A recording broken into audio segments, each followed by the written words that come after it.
Good morning, sixth grade. Happy Monday. Hopefully, you had a nice, restful weekend. I know it was really hot on the weekend, so hopefully, you guys did something to stay cool. Also, it was really cool seeing you guys again on Friday. I'm glad that you guys enjoyed the live class. I enjoyed it a lot more than making these videos. Just because we get to see each other, we get to interact, and you guys can talk throughout a lesson. So that was kind of nice. We will be doing that again 2 times this week on Wednesdays and Friday. And if you guys like it, by request, we can do it every day if you guys want. I don't mind having a live class with you guys every morning, so just let me know. But to go off of that, also, thank you for submitting those Earth Day projects. It was really nice to see your photos. Some of you guys even made a video, which was kind of nice.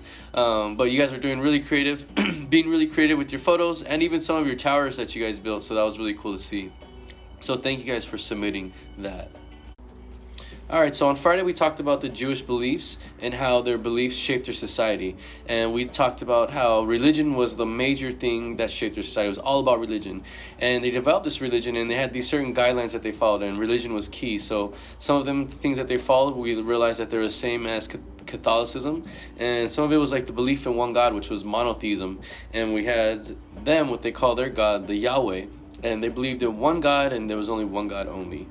Which was kind of crazy because remember back then there was many people believed in polytheism, which was a lot of gods. The next thing that they did was they based their society off education. Education was key to them, even though only the boys can really participate. It was very key for them.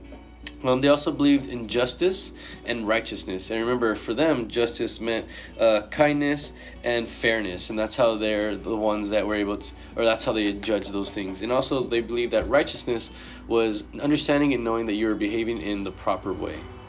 And then the last thing that they had was their belief in obedience and law. And that was the laws that they got from the 10 Commandments. So overall, the Jewish beliefs were all based in religion, and that's how they lived their daily life.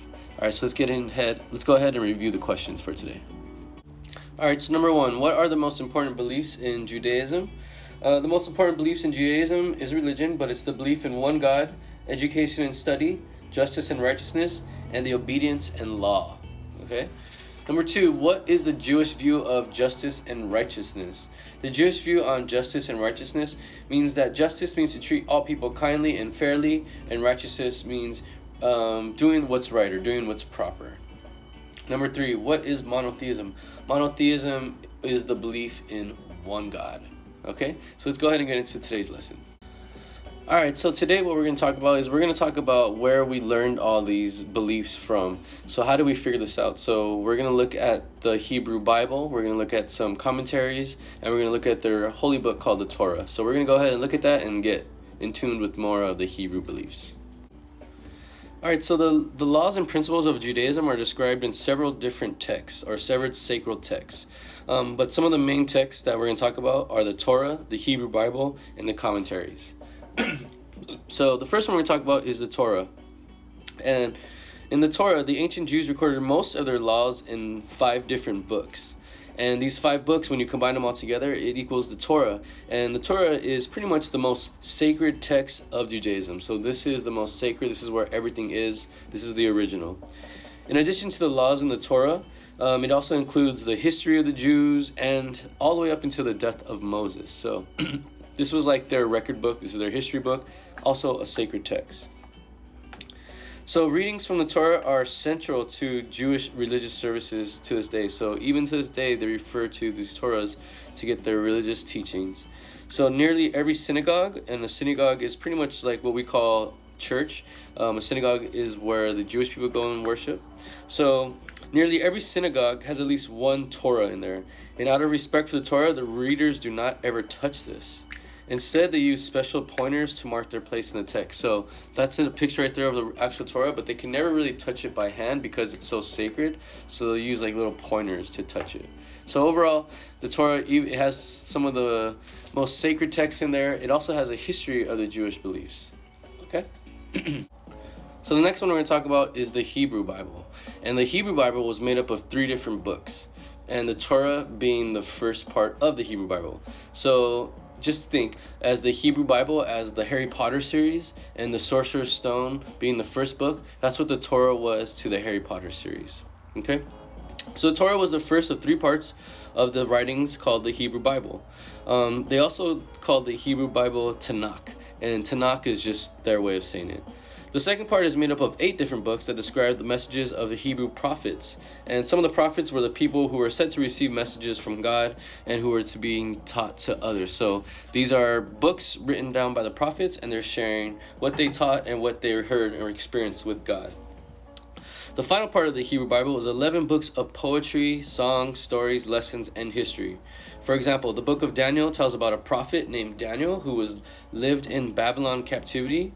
And according to this book, Daniel angered the king who held the Hebrews as slaves, and as punishment, the king of David threw Daniel into the lion's den. And I'm pretty sure you guys are all familiar with that story. Maybe you've learned it in church, or maybe you just heard of it when Daniel, the prophet, got sent and was in the den with the lions.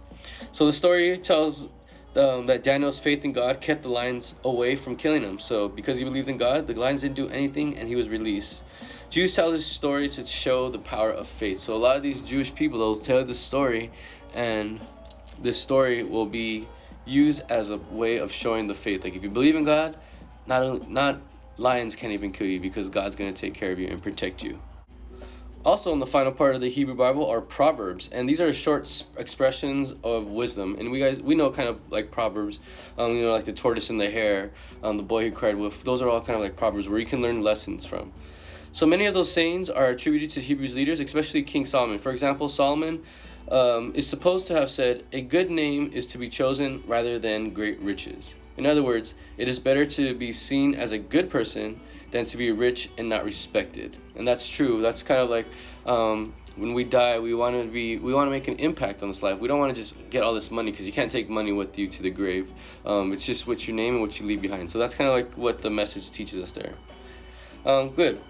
The third part of the Hebrew Bible also includes the book of Psalms, and this book is made up of songs of praise to God.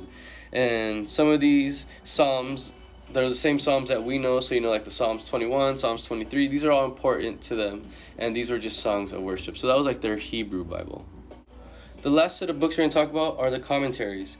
And so for centuries, scholars have studied the Torah and the Jewish laws. But because some laws are hard to understand, the scholars had to write commentaries to explain them. So these commentaries are pretty much like reviews. Like you see something, you read something, and then you write a review on it so everybody else can understand. We're used to it. Like someone sees a movie, you don't really understand it, or someone reads a book, they give you notes on the book, and then you can understand it. That's what these commentaries were. So many of these commentaries are found in Talmud, which is a set of commentaries, stories, or folklore. And these writings were produced in about 200 AD to 600 AD, and many Jews consider them the second to only the Jewish Bible of their significance to Judaism. So they think that these commentaries are really important because they also explain the Jewish beliefs to other people. And like I said, these commentaries were kind of like the note versions. This was the versions that anybody could read and understand it, because sometimes the writings in the Torah or in the Bible were hard to understand. So these kind of break it down for everyone to understand. Alright, so today we talked about the holy text or the sacred text of Judaism. We talked about the Torah, which was the first and the most holy sacred text that they had. Not only did it show teachings about the Jewish beliefs, but it was also like a history book. Next, we have the Hebrew Bible, which was made up of 3 different books.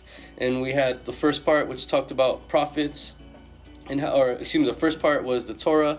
The second part was about the prophets and all their stories. And then the third part was about the Proverbs and the Psalms for God.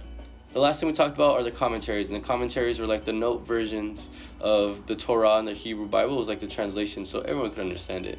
And all 3 of these together made up the holy text of the Jewish beliefs.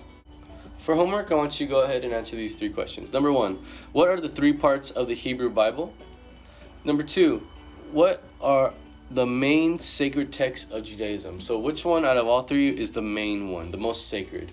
And number 3, why do you think the commentaries are so significant to many of the Jews? So why do you think these are so significant to all the Jews? So answer those questions. All right, so that concludes today's lesson, the lesson on Jewish texts and Jewish beliefs and how we learned them. If you have any questions, feel free to reach out to me, let me know. And also, don't forget, Wednesday we are going to have another live class. So tomorrow you will get a video, then Wednesday live class. So don't forget that. If you have no questions, hopefully you have a good day, and I'll see you guys all tomorrow.